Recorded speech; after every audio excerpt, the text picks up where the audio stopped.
عورتیں رمضان میں تراویح کی نماز کیسے پڑھیں؟ تراویح پڑھنے کا آسان طریقہ سیکھیں۔ رمضان المبارک بہت جلد آ رہا ہے، اس سے پہلے عورتیں نماز تراویح پڑھنا ضرور سیکھ لیں۔ بسم اللہ الرحمن الرحیم۔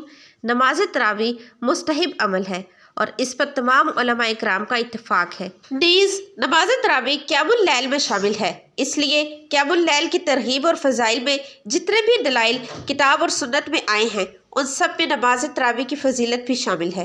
رمضان میں قیام ان بڑی عبادات میں شامل ہے جن کے ذریعے انسان اس مہینے میں قرب الہی حاصل کرتا ہے۔ حافظ ابن رجب رحمۃ اللہ علیہ کہتے ہیں، یہ بات ذہن نشین کر لیں کہ ماہ رمضان میں مومن کے لیے دو طرح کے جہاد بالنفس اکٹھے ہو جاتے ہیں۔ دن میں روزہ رکھنے کے ذریعے جہاد بالنفس اور رات کو قیام کے ذریعے جہاد بالنفس۔ جو شخص ان دونوں کو جمع کر لے تو اسے بے حساب اجر دیا جاتا ہے۔ حضرت ابو ہریرہ رضی اللہ عنہ سے روایت ہے کہ رسول اللہ صلی اللہ علیہ وسلم نے فرمایا، جو شخص رمضان میں ایمان اور ثواب کی امید سے قیام کرے تو اس کے گزشتہ گناہ معاف کر دیے جاتے ہیں۔ رمضان المبارک میں تراویح پڑھنے کی ابتدا حضور اکرم صلی اللہ علیہ وسلم کے زمانے سے ہوئی۔ ابتدا میں 3 دن حضور اکرم صلی اللہ علیہ وسلم نے تراویح کی نماز باقاعدہ جماعت سے پڑھائی۔ تاہم اس کے بعد تراویح کی نماز کی فرضیت کے اندیشے سے آپ صلی اللہ علیہ وسلم نے عمدن مداومت نہیں فرمائی اور جماعت سے پڑھنے کو ترک کر دیا تھا، اور صحابہ اکرام رضی اللہ عنہ خود پڑھتے تھے۔ پھر حضرت عمر رضی اللہ عنہ کے دور خلافت میں باقاعدہ جماعت کے ساتھ شروع ہوئی، جیسے کہ درج ذیل روایت میں مروی ہے۔ عروہ سے حضرت عائشہ رضی اللہ عنہ نے بیان کیا ہے کہ رسول اللہ صلی اللہ علیہ وسلم ایک دن رمضان کی درمیانی رات میں نکلے۔ آپ صلی اللہ علیہ وسلم نے مسجد میں نماز پڑھی اور لوگوں نے بھی آپ صلی اللہ علیہ وسلم کے پیچھے نماز پڑھی۔ صبح کو لوگوں نے اس کا ایک دوسرے پر چرچا کیا۔ دوسرے دن اس سے زیادہ لوگ جمع ہوئے اور آپ صلی اللہ علیہ وسلم کے ساتھ نماز پڑھی۔ پھر صبح ہوئی تو اس کو لوگوں نے ایک دوسرے سے بیان کیا۔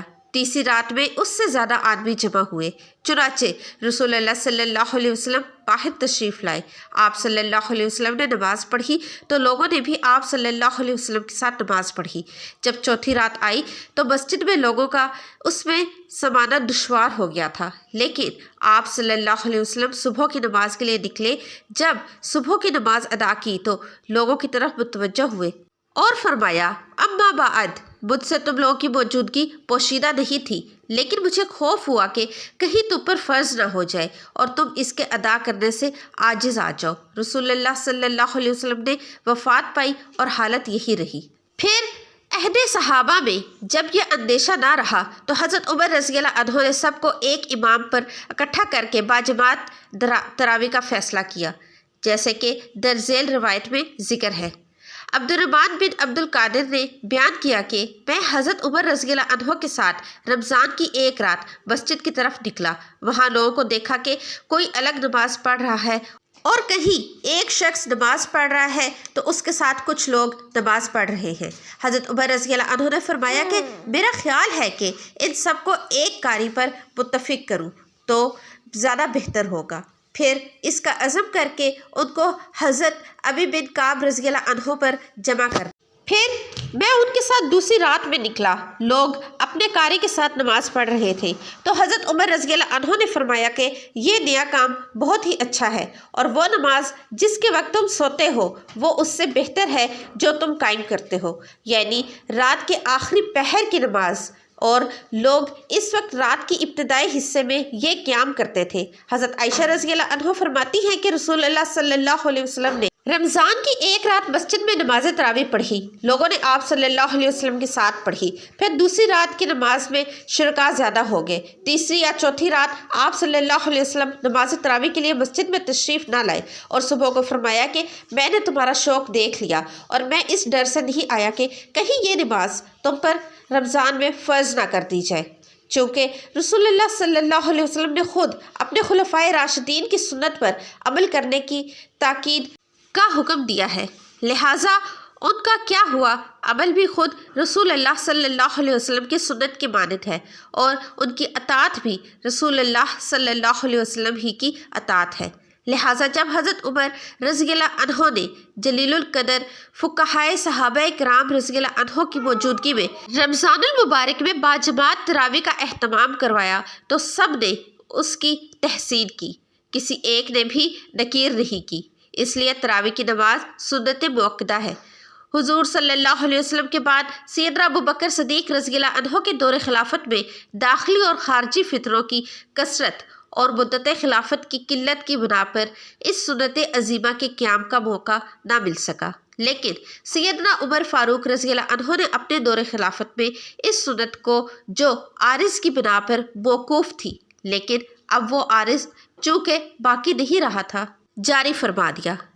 علی قاری علامہ طیبی کے حوالے سے نقل کرتے ہیں، اگرچہ تراویح باجماعت حضرت ابو بکر رضی اللہ عنہ کے زمانے میں نہیں تھی، لیکن چونکہ حضور اکرم صلی اللہ علیہ وسلم نے اسے پڑھا تھا اور حضرت عمر رضی اللہ عنہ ان لوگوں میں تھے جو اس حقیقت سے باخبر تھے، انہوں نے دائمی طور پر بھی جاری فرما دیا، تو انہیں اس کا بھی اجر ہے اور قیامت تک جو لوگ عمل کرتے رہیں گے ان کا بھی اجر ہے۔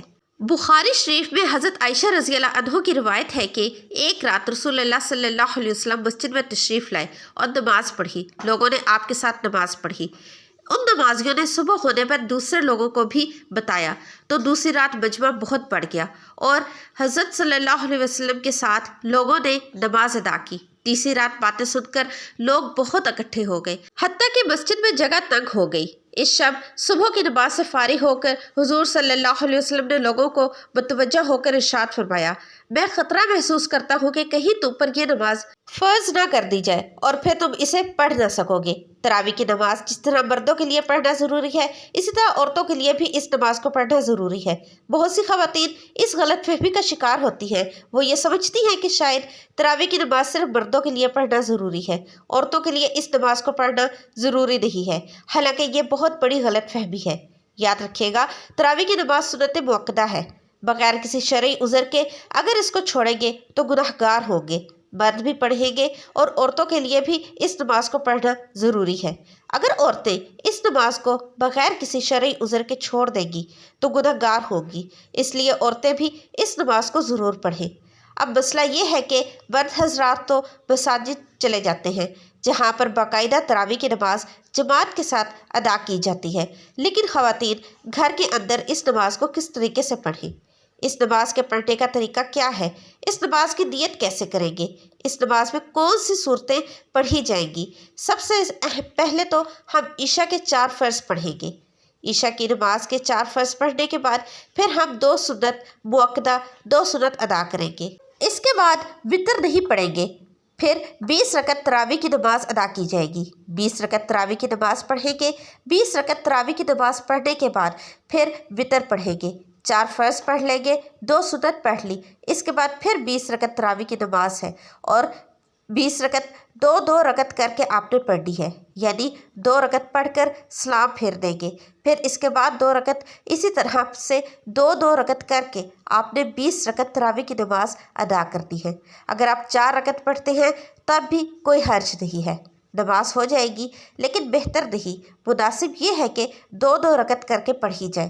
اب 2 رکعت کر کے پڑھ لیں یا 4 رکعت کر کے پڑھ لیں۔ اس کے بعد تراویح کی دعا کو پڑھیں گے۔ اگر آپ کو دعا زبانی نہیں آتی اس کو دیکھ کر بھی پڑھ سکتے ہیں۔ ہر 4 رکعت کے بعد اس دعا کو آپ پڑھیں گے۔ 4 رکعت کے بعد اس طرح بیٹھ کر دعا یا تسبیح پڑھی جائے گی۔ 20 رکعت اسی طرح مکمل ہوں گے۔ اب مسئلہ یہ ہے کہ ان 20 رکعتوں میں ہم نے کون سی صورتیں پڑھنی ہیں؟ ناظرین، اس کے لیے کوئی خاص صورتیں نہیں ہیں، یہ ضروری نہیں کہ یہ صورتیں پڑھی جائیں۔ جو بھی آپ کو قرآن پاک آتا ہے، کوئی صورتیں آپ کو آتی ہیں، 10 صورتیں آتی ہیں تو 10 پڑھ لیں، 5 آتی ہیں تو 5 پڑھ لیں۔